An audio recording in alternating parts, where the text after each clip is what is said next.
Tell me more about marketing before we talk more about VAs and hiring. I know use a lot of remote talent as well.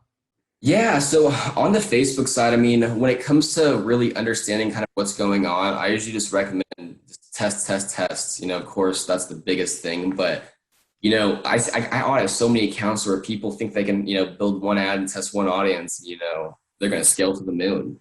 Now, whenever we launch new accounts, I usually recommend, probably 3 to 4 different campaigns. Within each campaign, I'll have 10 to 12 audiences, depending on what the budget is. And within each audience, we'll have, 4 to 6 ads. So, we could, ultimately start off with, 40 to 50 audiences, over 300 ads.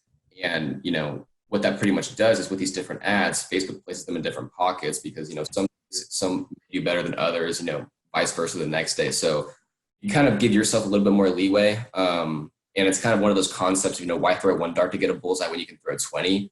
And luckily, there are a lot of automated rules to kind of make sure no CPLs go crazy. Facebook doesn't blow out your budget.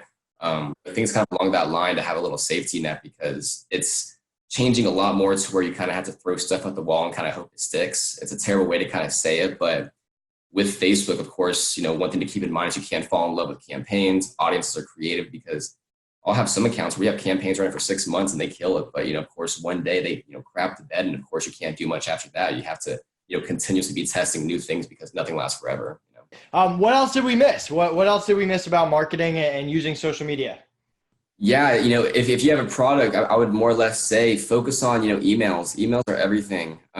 People bash on them all the time, but I mean, if you're able to get people into your funnel for like less than $2, if you have, a product over $50, if you're getting hit by their ad or they're getting hit by your ad, I guarantee they're getting hit by 8 to 10 other, accounts with similar ads. So, I mean, what's going to differentiate you to where I love the content marketing approach to where it's like, hey, you get this free ebook, 3 things to know, to where we're not even doing direct response out of the gate. We just get them to a blog post, the messenger bot to get their email. They get some sort of value, and then we follow up with them that way. And we found that's working substantially better from growing an audience, boosting the lifetime value.